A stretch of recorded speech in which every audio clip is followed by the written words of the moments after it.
Good afternoon, everyone. My name is Miriam Aliso, and I would like to welcome you to today's webinar, College Transition for Students with Disabilities, Information for Service Providers. Before we get started, I'd like to go over a few items so you know how to participate in today's event. You will notice on your screen a screenshot of an example of the GoToWebinar interface. You should see something that looks like this on your computer desktop in the upper right corner. You are listening in using your computer's speaker system by default. If you prefer to join over the phone, just select telephone in the audio pane and the dial-in information will be displayed. Be sure to put your unique PIN.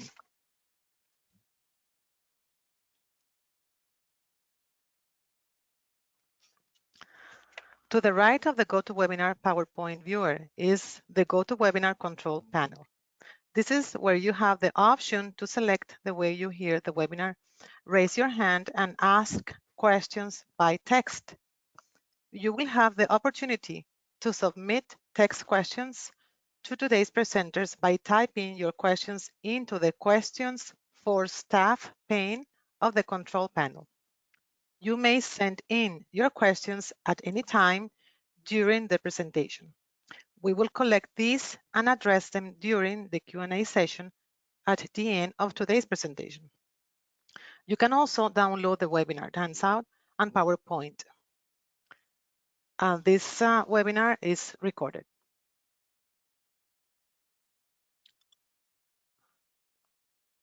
Now we have Josie. Greetings, everyone. Thank you so much, Miriam. It is so exciting to see all of you joining us today. I'm sure it's a relief to all of you to hear someone else's voice beyond just maybe your spouse or your kids. So we are happy to be able to provide that voice for you. I am so excited today because we have a wonderful presentation by Annie Tulkin from Accessible College, LLC. And I actually heard Annie present in November, which feels like it's been years ago, but it was just in November. And I really felt that she could share so much with our audience about college transition. As a vocational counselor, I thought I knew what was going on in college and disability services, but a lot is changing, and there's so much that we need to keep up on, especially as we are living through a pandemic.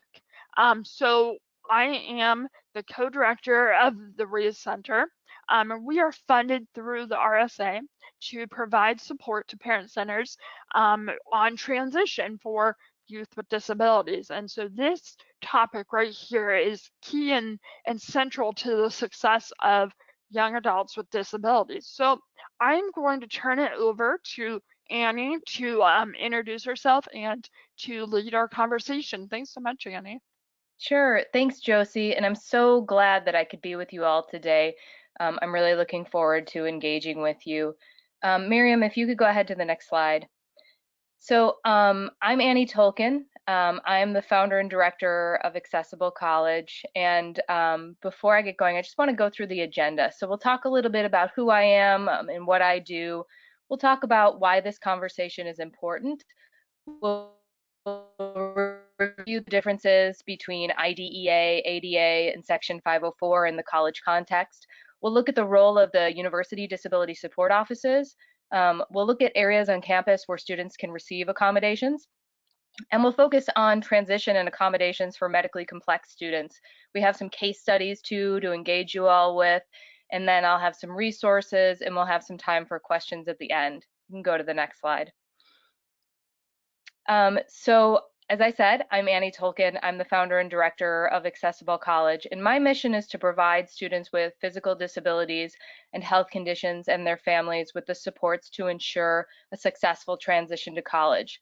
So because colleges and universities provide varying levels of support for students with disabilities and health conditions, my services help bridge those gaps. So I empower students and families to effectively work together to create positive educational experiences for students.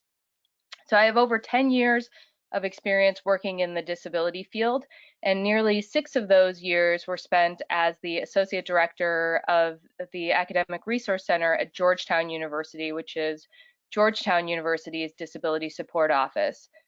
When I was at Georgetown, I supported students with physical disabilities and health conditions in the undergraduate, graduate, and medical school programs. And after working with a number of students and families who were not really prepared for the transition to college with a physical disability or with a health condition, I decided to start Accessible College to support families with that transition component. So I work with students with a range of health conditions, including, migraine disorders, autoimmune disorders, epilepsy, visual impairments, hearing impairments, mental health conditions, and other chronic health conditions as well.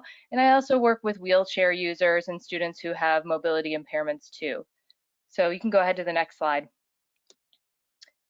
In order to contextualize why this conversation is important, I wanted to ground us in some data. So we have some data here from the National Center for College Students with Disabilities, which is a fantastic repository of information on higher education and disability issues. So the data that they provided indicates that approximately 20% of undergraduate students report having a disability, and that includes learning disabilities, ADD, mobility impairments, psychiatric disabilities, and health conditions. The important caveat here is to note that this information is self-reported data. So that 20% number is the students who have gone into the Disability Support Office and requested and are receiving accommodations. So it's highly likely that there are far more students who could qualify for accommodations on campus and either don't know how to request the accommodations or chose not to request those accommodations.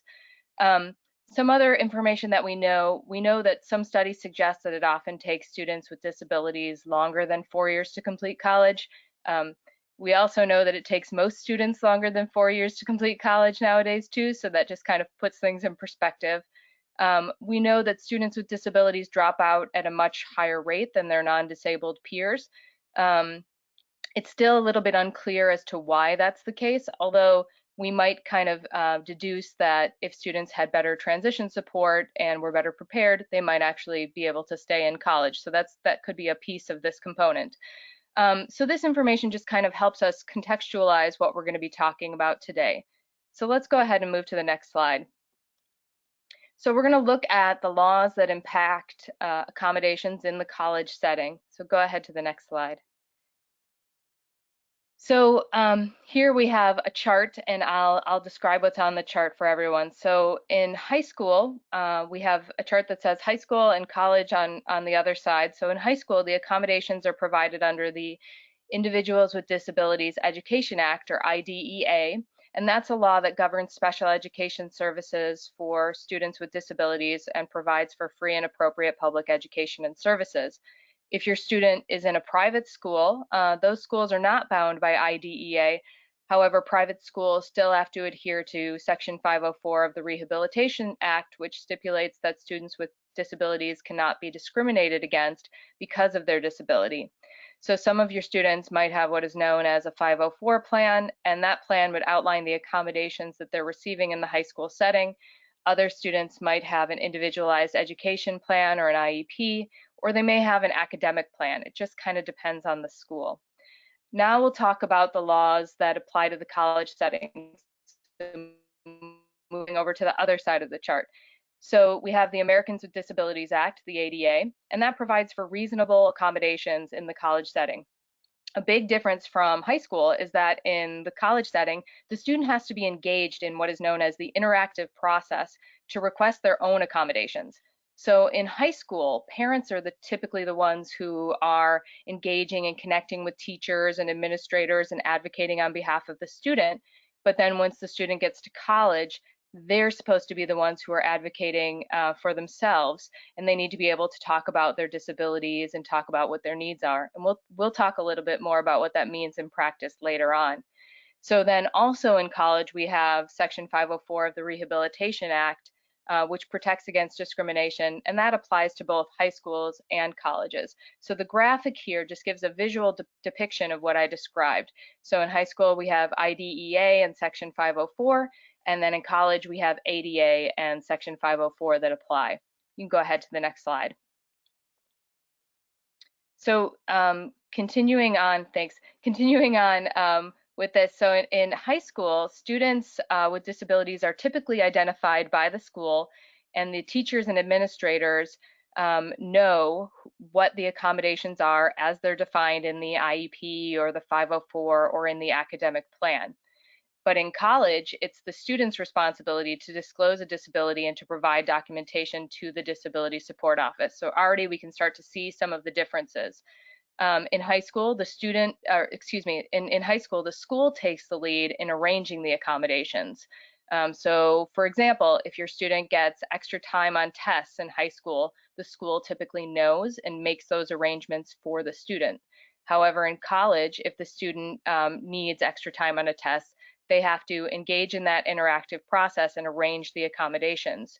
So usually what that means for a testing situation is that the student would have to request with the Disability Support Office to take that exam at least 7 days in advance. So that means that the student would have to complete a form. They'd have to have these organizational skills and structures in place so that they're remembering to do these things. So again, that's pretty different from the high school setting. Also in high school, the teachers are able to identify when the student needs support. They can connect with the parents and they can share information. But in college, the student has to be proactive in seeking out support.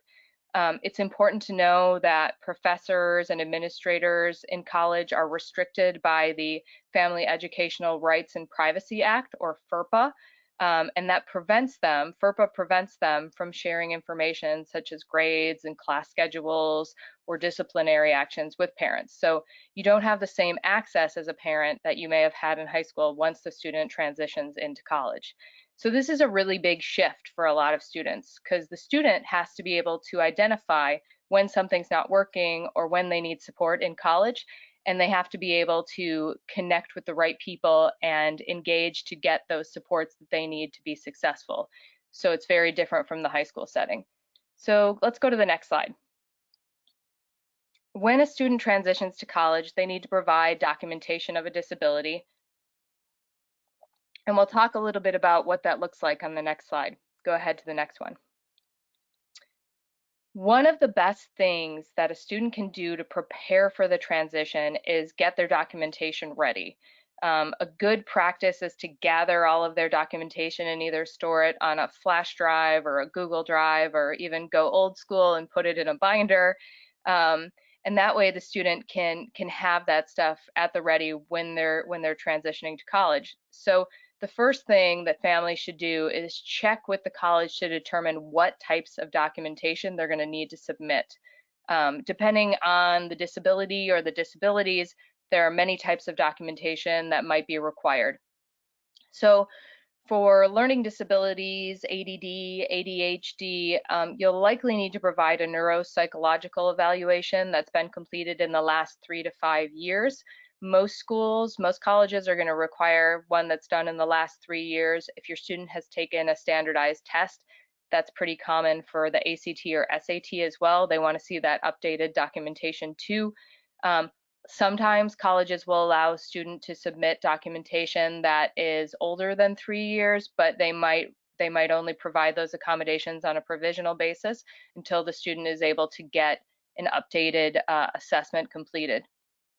If your student has a mental health condition, they might have a psychological evaluation or a letter from their healthcare provider as their documentation. For students who have chronic illness or a physical disability, including visual impairments and hearing impairments too, they should obtain a letter from their healthcare provider that documents their condition and their functional limitations. And by functional limitations, we're talking about how that condition might impact them in the school setting. And you have to remember too that if your student's going to be living on campus, it's not just the academic setting, it's also, in the residential setting and programmatic and transportation wise as well. And we'll talk a little bit more in depth in this presentation about what that looks like. Regarding that letter from the healthcare provider, some colleges actually provide you a template that you can give to your healthcare provider. so that the provider has specific questions to answer, and that can be really helpful for healthcare providers to have that information up front so they know what types of things they should be talking about in that documentation. So you want to check out the Disability Support Office's website. It's typically outlined on the website what type of documentation you would need to provide. Once the student chooses a college, they need to contact the Disability Support Office. So if your student's already applied to college and they've gotten accepted and they've chosen to go to that school, they're going to need to contact the Disability Support Office at that point. The reason it's important to do it at that point and not wait into the fall is because there might be deadlines for housing requests if they need a specific type of housing accommodation, or if they want to submit their documentation and make sure that it meets all the criteria that the school has. That's why it's important to do it once you've chosen that school. During the college search process, so if your student is looking at different schools, it's also a good practice to connect with the disability support offices to get a sense of the requirements and to also get a feel for the people who are in that office, because theoretically, those are the people who are going to be supporting the student and potentially advocating for the student if an issue arises when the student's on campus. So you want to make sure that that disability support office and that the personnel in that office are a good fit for your student too. Let's go ahead to the next slide. Let's talk a little bit about the supplementary documentation. So these are types of documentation that provide history and information about the student's accommodations, but these are not typically accepted as documentation of a disability in the college setting. So some of these types of documentation include the IEP. The IEP provides the college with a better understanding of the types of accommodations that the student had in high school, and it shows a history of accommodations, but it's important to remember that the college or university is not required to provide the same accommodations as were outlined in the IEP because the laws are different. The 504 plan that provides the college with information about the supports and the accommodations that the student had in high school, and it also shows a history of accommodations. A letter from the high school, I've seen these as well in my time behind the desk in a disability support office, and that's really helpful too because it provides some context and it also gives a history of the accommodations that the student may have had in high school.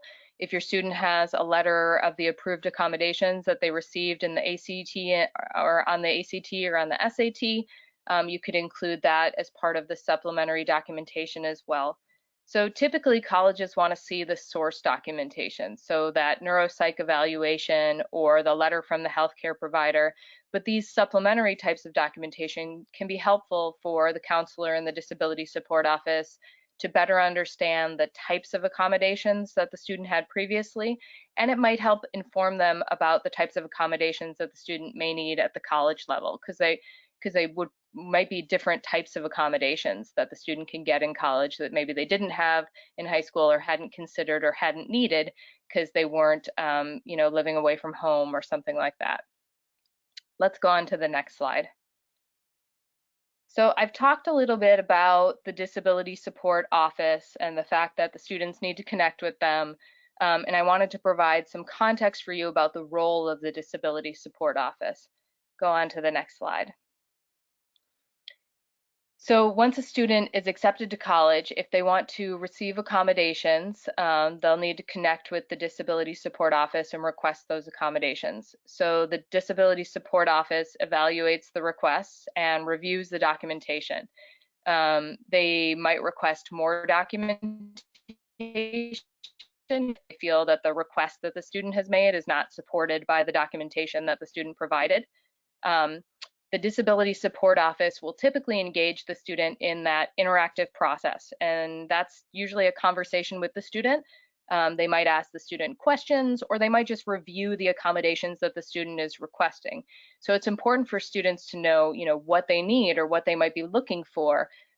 And also, when you're having these conversations with the disability support offices too, you want to kind of gauge the knowledge and information and just kind of demeanor of the people who are receiving the information in the disability support office too. The Disability Support Office usually works with partners across campus, so they work with the academic departments, so the professors, and administrators in those departments. They can work with the libraries, residential living, and other areas across campus to ensure equal access. That's another piece of the Disability Support Office's role. The final role of the Disability Support Office is to assist in educating faculty and staff about the ADA and about accommodations. One kind of important note here is that most colleges do not require faculty and staff to be trained on ADA compliance as a part of being employed at the university. There are some schools that do, but most do not. A lot of schools require training on, sexual harassment, on Title IX issues, but they don't require this ADA training. And sometimes that's where a lot of confusion comes in because professors or other staff members aren't really sure what they need to do to be compliant. And so the Disability Support Office can play a role in educating those people about what they need to do to maintain ADA compliance. So let's go to the next slide. So let's just review the accommodations process because you might not be familiar with what this process typically looks like. So the student has to request the accommodations. That can be done in person, it can be done via email. If students are being accepted now or if they're choosing their school now, they typically reach out to the Disability Support Office via email. They'll want to do that before the beginning of the semester. I know a lot of students procrastinate and wait till classes start or till they're on campus, which is fine. You can do that, but I can also tell you from personal experience that the Disability Support Office is usually pretty swamped at the beginning of the semester, and so sometimes it's easier just to get that initial connection out of the way during the summer or prior to the start of the semester so that things are already rolling for the student once they get on campus. So the student contacts the Disability Support Office. They meet with the Disability Support Office counselor. That can be on the phone or video chat or in person. Depending on the school, they might have different kind of processes around that. And then the student will get an accommodation letter. It could be a physical letter. It might be an email system that the Disability Support Office has, but that will outline the student's approved accommodations. The student will then be responsible for having a conversation with each of their professors about their accommodations. So they need to be able to tell the professor kind of what their needs are or how those accommodations will be enacted in that specific classroom.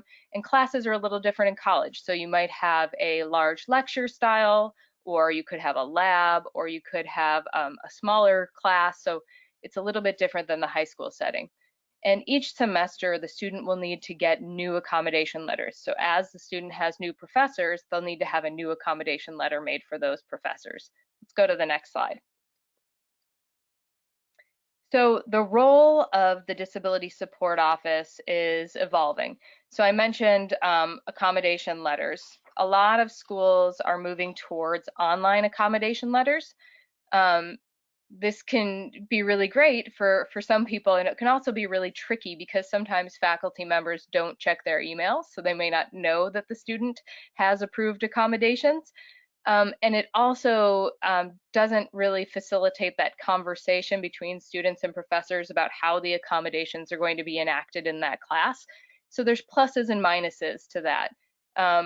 Some schools still have the old kind of triplicate forms, so it's an actual accommodation letter in triplicate, and the student has to bring it to the professor, and the professor actually has to sign it, and then the student has to return it back to the Disability Support Office.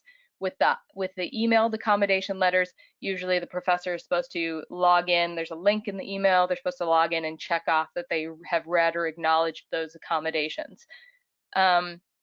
Communicating with professors. So the Disability Support Office also plays a role in supporting students and having these conversations with their professors. So sometimes the Disability Support Office will help the student communicate with the professors, and they might also help mediate between professors and students. In terms of the academic accommodations and kind of going beyond academic accommodations, the Disability Support Office also plays a role in providing accommodations in terms of housing and dining, transportation, and programmatic accommodations too. So we'll talk about that next. So let's go to the next slide. So these are the laws that deal with disability and college campuses, kind of beyond academics, right? So we have the ADA, and that covers the academic, the residential, recreational, programmatic, and dining settings. Then we have the Fair Housing Act, which deals with the residential setting. And then we have Section 504 of the Rehabilitation Act, which covers academic, recreational, and programmatic accommodations. So let's go to the next slide. So let's talk about residential. So students with health conditions and physical disabilities might want to request accommodations for housing. There's usually an application process for this. So just like you're applying for accommodations, you need to apply for accommodations in the housing setting. That's usually orchestrated through the Disability Support Office in conjunction with or alongside residential living or the housing office. Those requests are evaluated on a case-by-case basis, just like academic accommodations, and they're based on availability too. So this is why it's important to know when those housing deadlines are, because there might be, your student might have to request accommodations by May or June or early July in order to have them in place for September or for late August when they would theoretically be moving in. So you need to have documentation to support that request. And then again, that timeline there. So the applicable laws are the ADA and the Fair Housing Act. Let's go to the next slide. So on this next slide, we have kind of examples of types of requests that students might request in the housing setting. So it could be an ADA accessible room. Student might request an emotional support animal or a therapy animal. And the reason this falls under residential accommodations is because emotional support animals are typically only allowed in the residential setting, so in the student's dorm room or in the student's apartment if the school has an apartment setting, unlike a service animal which can go anywhere on campus. The student might request a single room, so if your student has narcolepsy, a migraine disorder, some other reason why they would need to have a private space to retreat to or to get some rest, either during the day or throughout the night, they might request a single room. A private bathroom is another type of request that a student might need. If your student has a gastrointestinal issue or they need more privacy for personal care issues, they might want to request a private bathroom. If your student needs a personal care attendant, that's also another type of housing accommodation, because you'd have to work with housing or residential living to figure out, is there a suite style room, or will the PCA be living in the room with the student? So that's part of that accommodation request. Other areas of consideration, and these come up a lot with the students and families that I work with, thinking a little bit further about the accessibility issues. So, do you need a push button to be able to enter the door? If your student has limited mobility and there's only key entry to dorm rooms, is there a way that you can ask for an accommodation for a different type of lock for the door so that the student is able to access their room? Thinking through the grab bars and shower needs or shower chairs. Some of these things you might be able to just bring with you to campus, and other things the university might actually provide. So you need to know what types of things you would need, and then you can make those requests. Proximity. So, and I just put that kind of vaguely out there. Some people might want, more proximate access to an elevator. Some people might not want the noise related with having the elevator going or having it being close to a common area. So thinking through what the students' needs are and how that might be impacted when they're living in a community like that. Let's go to the next slide. Recreation. So students with disabilities can also request accommodations related to recreation in gyms and in student centers. That's covered under the ADA in Section 504. They can request specific adaptive equipment and specialized gym equipment. Those are known as auxiliary aids under the law. Let's go to the next slide. So some of the examples that we have here of types of requests are related to gym and fitness facilities. So it could be a chairlift for a pool, an accessible changing facility, adaptive fitness equipment. It might even just be as simple as like moving some of the gym equipment to allow for wheelchair access or mobility devices.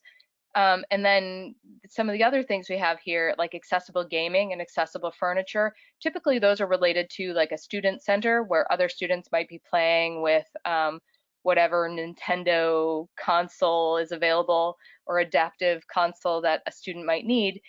They can request that as accommodations, because if the student body, the typical student body has access to something and somebody who has a mobility impairment also would like access to that thing, they can request an accommodation to get an accessible gaming console or accessible furniture so that they can be alongside their peers in those situations.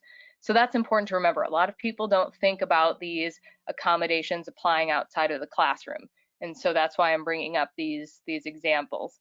Let's go to the next one. If a student has a food allergy or an eating disorder or a specific diet related to a health condition, they can request dining accommodations as well. So some examples of dining requests include, let's see, oh, I forgot to mention that this is all covered under the ADA as well. Let's go to the next slide. So on the next slide, yep, there.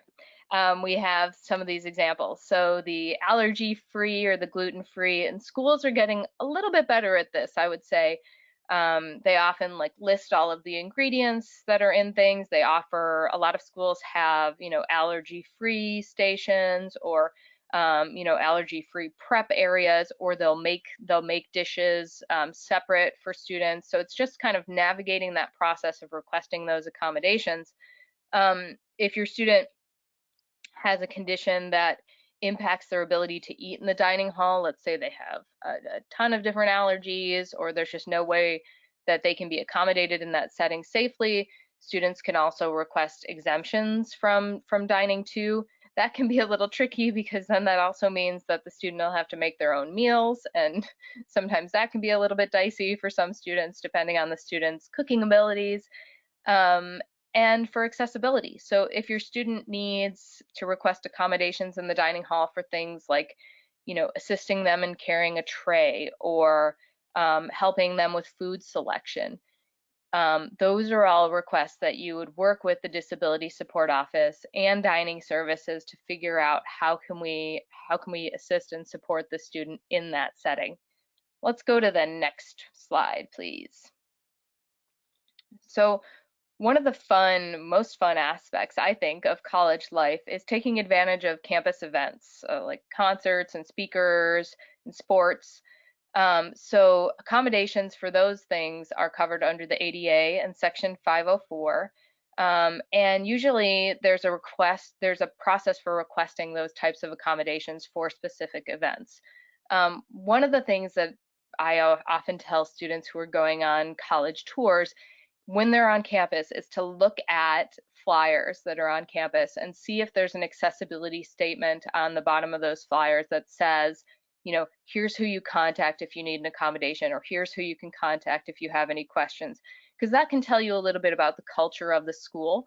A lot of schools actually require those statements on public events or on events for students, and some schools don't. And so that can tell you a lot about kind of what the vibe is on campus for students with disabilities. Go ahead and go to the next slide. And some of these programmatic types of examples can include things like sign language interpreters, accessible seating, accessible transportation, and that's a big one, because if your school has a sports team or a theater that's off campus, and usually students take a bus together, or there's some kind of mode of transportation that's getting them to these events, you want to make sure that those are accessible to everyone. So, you know, accessible transportation is a type of accommodation that students can ask if that's being offered to other students. Food accommodations, so, you know, checking to see if they'll accommodate an allergy, or if your student has a gluten intolerance, making sure that the school will accommodate that as well. And then another type of programmatic accommodation is seating in a specific location. So you might want to be, your student might want to be closer to a door or away from a door or in the back of the room. And so those are the types of programmatic accommodations that, that I'm talking about. Let's go on to the next slide. So in my consulting business, Accessible College, I support a number of students who are more medically complex.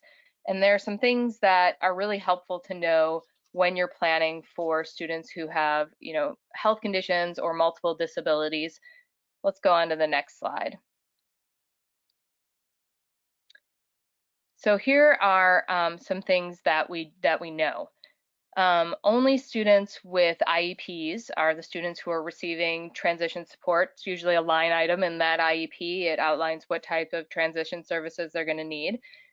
We know that students receive varying levels of transition support in high schools. Just kind of depends who that person is, who's giving them that transition support and their level of knowledge, and also just like where you're living, what area of the country you're in. We know that students with 504 plans typically did not receive transition support services. So for those students who have health conditions that maybe have a 504 plan and not an IEP, there's not really a conversation that's targeted to them and thinking about what types of transition supports or things they might need in the college setting. And we also know that most college counselors and college consultants don't really specialize in supporting students with physical disabilities and health conditions. Let's go on to the next slide. So it's super critical that students know how to talk about what their needs are. And this is where we're going to talk about like those self-advocacy skills that students need. So students need to be able to talk about their disability. So they need to try and rehearse and think through what they're comfortable sharing and who they're comfortable sharing it with. And I would say getting started on this early is really key. So students have to be able to get that documentation to the Disability Support Office. They need to be able to meet with the advisor and have that conversation about reasonable accommodations. They need to discuss the accommodations with the professors. And depending on their needs, they might also be needing to figure out how they're going to convey some things to their roommates or to their peers on campus. And that can be really complicated for students to figure out if they haven't had to do it up until this point. So rehearsing with an advisor can be really, really helpful for students. In terms of knowing their needs, so many of the students that I've worked with have just been really unable to tell me what exactly they need. And college life is really different from high school. So for a lot of students, this is their first time getting away from home, managing, all, if not most of the aspects of their life independently. So it can be really helpful to sit down with someone and map out, what do I need day to day or hour by hour, or what might I need in a residential setting? What might I need in a programmatic setting? Do I need access to these doctors? So having these conversations and mapping out these questions can be really, really helpful for students. If the students can attend a summer program at a college, or maybe start the semester before in the summer, that can be helpful to ease that transition in. And students need to be able to use their tools, and they have to be comfortable using their tools. So they need to know the Disability Support Office folks. They need to know where the counseling center is on campus, where the student health center is. They have to get to know their RAs and start to build those relationships on campus so that they can really be effective. Go on to the next slide. So it's really important to include the student in the process. So engage those students in those IEP meetings, in the 504 meetings. When the student is on the college tours, have the student contact the Disability Support Office to connect with them and set up a time to meet when you're going to see that college campus. And getting started early can be really, really helpful. So even sophomore year of high school, starting to think about these pieces and think about these things. Identifying the needs of the students. So going through and figuring out what are the academic accommodations that the student might need. What are the types of housing accommodations and transportation accommodations and dining accommodations, and actually putting pen to paper or fingers to keyboard and starting to make kind of lists of these things so that when your student goes on to transition to college, they have everything at their fingertips. And engaging the student in that process can be really, really helpful. Let's go to the next slide. This is something that a lot of people forget about, the continuity of care piece. And this is something I work with a lot of my clients on. is figuring out, doctors. Do they want to keep the doctors that they have and the team they have at home, and that might restrict where the student is going to school or kind of inform where the student's going to school? Or can they connect with their home doctors to see if they know other doctors in other areas of the country, that specialize in the same thing? Therapists, this is something that a lot of people don't think about too. Seeing if your current therapist can do teletherapy, or if they are licensed to practice out of state, if your student's going out of state. So having these conversations up front can be really huge. Most college counseling centers will see students for a certain number of times, anywhere from 3 to 6 times, before they refer the student out to an outside therapist or counselor or psychologist or psychiatrist in that area. So that's important to remember. Even though the school has a counseling center, there might be a limit on the number of times that your student can actually access that counseling center. And medication management is huge. If a student doesn't know, how to take their pills, when to take their pills, how to do their refills. So working on some of those executive function skills can be really helpful in prepping the student. So getting started on that sophomore or junior year of high school, so that the student knows, I'm coming up on the end of this prescription. I need to know how to refill my prescription. There's so many students that I worked with who just didn't know how to do it. And so working on those skills ahead of time can really be a lifesaver for students. And seeking support in this process too. So you might also want to reach out to counselors or therapists or different online groups, or consultants like myself, or college consultants too, to work through these pieces. So let's go to the next slide. So here's where we have some engagement. So now that I've talked your ears off for about 40 minutes, you get some time to actually engage with us. So we have a case study here. I'm going to read the case study, and then we'll have some questions. And when we go through the questions, we can put some of your answers in the box, and you can type them into the question box. So if you look at your panel, you should see something that says questions where you're able to input answers. So let's read this one. So Maria is a student with postural orthostatic tachycardia syndrome, or POTS, a condition that affects blood flow and circulation. She also has generalized anxiety disorder. She had a 504 plan in high school, and sometimes she faints. It's not always predictable. When she has an episode, her high school teachers knew to just check her safety. She usually revives in a few minutes, and it's not an emergency situation.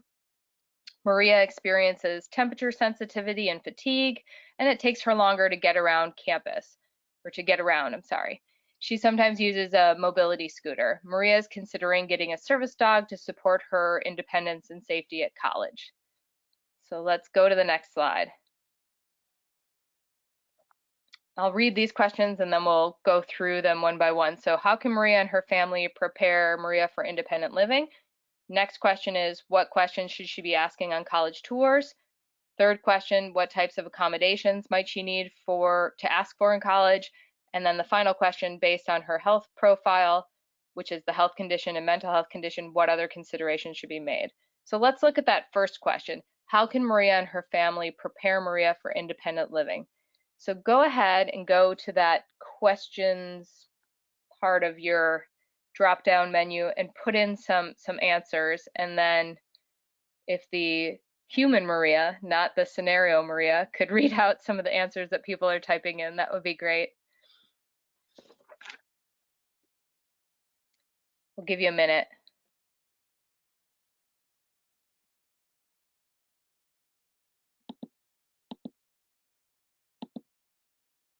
Are there any answers coming in, Maria?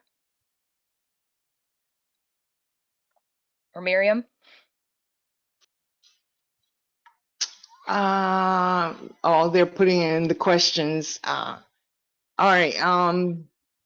I have a tour of the campus and housing. Create a list of potential needs while at campus. Make sure she understands how to explain her diagnosis, how it affects her. talk with Independent Living Center in the area for support. They can start Those are good. asking the questions when she is a sophomore in high school. Reach out the DSO when college tour happens. Discuss the steps on transition. Have Yeah, Maria learn to monitor her number for POTS. Make that's good. sure Maria knows her disability. Mm-hmm. Encourage her to share about her disability for safety reasons. Okay. Have her practice explaining her fainting spells to others. Well, that's good for now. Let's stop. Let's just stop right Okay. there. People had so many. Those are such great. Those are such Yeah, great there's a tips. lot. No, I mean that's tips. I mean we have a ton of people on this webinar, so and I'm happy that people were so engaged. I love this. There were some great suggestions there about preparing for independent living. One that really stuck out to me, and I think that maybe a lot of people on this webinar know about, but a lot of other people don't know about, is Centers for Independent Living. So engaging with your local CIL to see if there are some preparatory things that can help Maria and support her. The other thing too is just like contacting her doctors, making sure she knows how to make her own appointments and manage her medications. Those can be really good prep for independent living.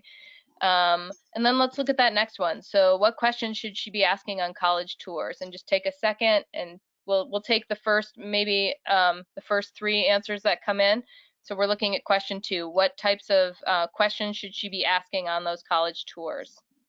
And we'll take the first 3 that come in, Maria, real Maria. Okay. Yep.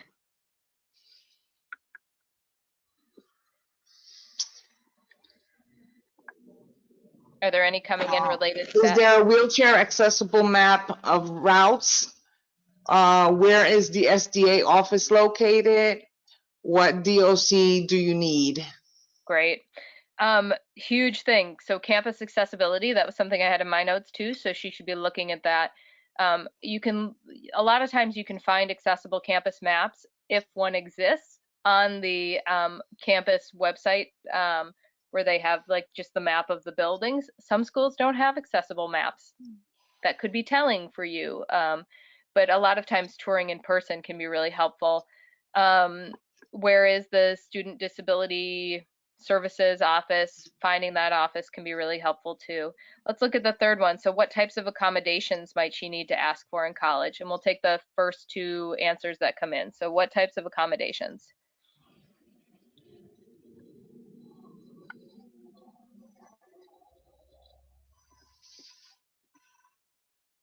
Housing accommodation, Yeah. quiet private space for exams, and preferential scheduling. Yep. Those are great. So accessible dorm room, the academic accommodations too. So a lot of people don't realize that you can request, somebody said preferential scheduling. I usually call it priority registration. So what students can request is the ability to register ahead of other students. So that way they can figure out their schedule if she has a certain time of day or if she takes medications. That could be really helpful. Classroom relocation is another type of accommodation that students can also request so that their classes are closer together. And then based on this final question, based on her health condition, what other considerations should be made? Go ahead, we'll take the first couple answers that come in. So she's got the mental health condition and the health condition. So what other things should we be thinking about? Okay, so we got transportation. Can she have a private note taker to supplement her notes? Extended absence from class. Are all buildings climate controlled?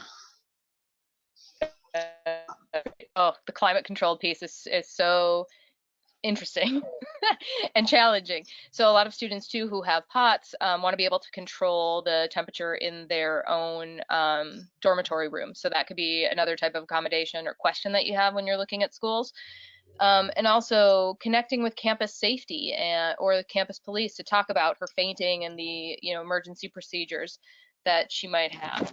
Let's go to the next slide. And I think for this next one, I'm just going to run through it in the interest of time, because I want to make sure we have time at the end for questions. So I'll run through it, and you can all virtually engage with me and put in answers. So Dante is a high school student with cerebral palsy. He needs support in daily living, such as bathing and dressing. In high school, he has a one-on-one aid as indicated in his IEP. He uses a motorized wheelchair to get around. He uses assistive technology, speech-to-text software, and he records his classes.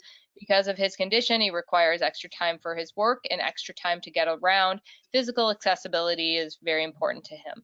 Let's go to the next slide. So thinking either to yourself, or you can either submit things, but we're just going to keep this moving. So how can Dante and his family prepare for him to live independently? So I'm going to go ahead and answer that question. So one of the things that they might want to do is think about a college summer program.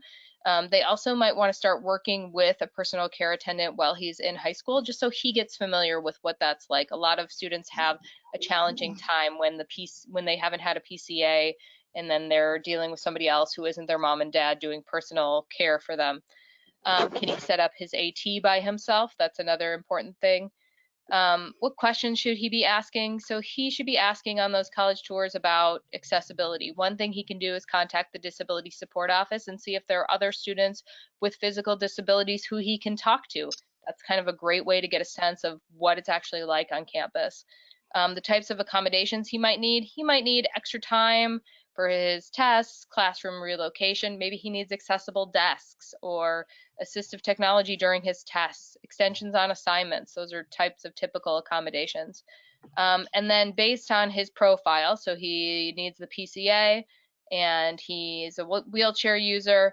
The other considerations that should be made are, what is it like for him to be an 18-year-old who is also an employer and living with a PCA? So you should be having conversations about that. And then the other thing that people often forget too is wheelchair repairs. So if he's away from home and he needs a repair, thinking through like where can he get that done.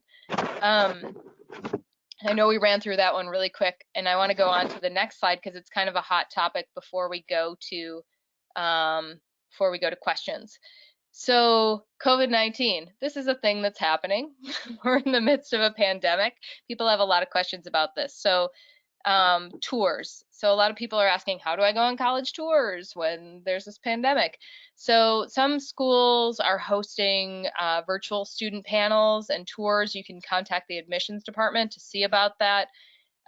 There's a company called UVisit that hosts a lot of virtual tours of campuses, and those virtual tours are accessible to, they're supposed to be accessible to screen readers and to students who are hearing impaired or deaf. But it's always a good idea to contact the admissions department of the specific school that you want to go to and ask them for what you need. You can ask them about, physical accessibility on campus. You can direct questions to the Disability Support Office too. They're still working, even though they're not on campus, they're still working because students are still in school. In terms of what's going to happen in the fall, I don't think anybody really knows what's going to happen in the fall. And we'll just have to kind of wait and see how things pan out. The challenges in online education, I'm sure you're all seeing them where you live, whether it's a K through 12 setting or in college, but it's been really challenging for a lot of college students with visual impairments and hearing impairments, and also for students who have migraine disorders or traumatic brain injuries or things that are triggered by a lot of screen time. So it's important for students to be connecting with the Disability Support Office to have those conversations about what they need and how to make it work for them. One positive result is that because all of these schools are kind of setting up these online access, there might be more opportunities for students who need remote learning as an accommodation in the future. And the same thing kind of goes for the workplace as well, because a lot of employers are now kind of retooling and allowing people to work from home. That could be something that is offered in the future. I know a lot of disability advocates are talking about this, and students with disabilities are talking about it as well. So let's quickly look at the next couple of slides. Slide 37 and 38 have my resources. So I just have a couple resources here on transition planning, really helpful tools. And you can download these too. If you go to the handout section in your little console, you can find those. And you can go to the next slide as well, Miriam. And on the next slide, I just have some resources, some things that I've written too about, just kind of quick tips for students with disabilities and their parents preparing to go to college. The second one, when students with health conditions transition to college, that really focuses on the executive function skills that students need to be able to effectively transition to college too, thinking through medication management, doctor's visits, things like that. The final piece is from the Family Caregiver Alliance, and it's about hiring in-home help or in-dorm help, as the case may be. And a lot of families don't really have a ton of experience with this, so this can be a really helpful guide in kind of thinking through those components about affording it and what you're looking for. And then let's go on to the next slide. We'll take your questions. So if you have burning questions, you can type them into the question box. Take those questions now. And as people are writing those in, maybe you can put up my the next slide, which has my contact too. So if we don't get to people's questions, you can email me, or you can follow me on Facebook and on Twitter too. So I'll wait till, I guess, Maria, will you read? Okay, I have a question here. It's if a student is frequently on homebound, could online learning be a requested accommodation? At present, most colleges don't offer online class as an accommodation, but there are online universities. So a student could stay home and seek out one of those schools that is either totally online or or offers online classes that would allow them to get that degree. So most schools though don't offer online education as an accommodation. So if the class is happening in person, the expectation is that the students would be there in person. That might change given all of this, but we don't know at this point. Is there another question? If a student has documented need for a private room, should the fee be reduced from the regular fee for the room? So the student shouldn't be charged more. There's some case law regarding this. So typically they would be charged whatever the single room rate is. But it kind of just depends, because they might have a single room. It depends on if was it already a single room. If they only have a double room, they would be charged the single room rate. That's the simplest answer. So if the university, so they wouldn't be charged more. They would be charged whatever the standard single room rate is. Another question I have is, I see 4 different programs for ID and ASD students, like CTP. What are the differences? So I can point you to some good resources. So for students with intellectual and developmental disabilities, I think College is kind of the go-to place to find out what programs exist. For students with autism spectrum disorders, I'm not really sure if I can point to one specific resource for students with ASD. There are a lot of schools that have ASD programs, and so there are different kind of individualized pieces of those programs. So you'd have to research each of those schools. There are a lot of college consultants who specialize in autism spectrum disorders and placing students with autism spectrum disorders in college. So you might want to consult with one of those people. And I don't know if Josie or Miriam has any other thoughts on autism spectrum disorders and school.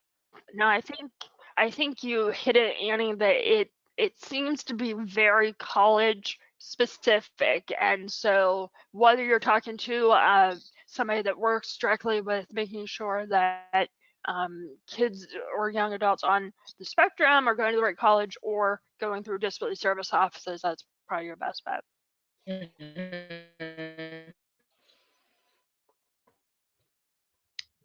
Are there other questions?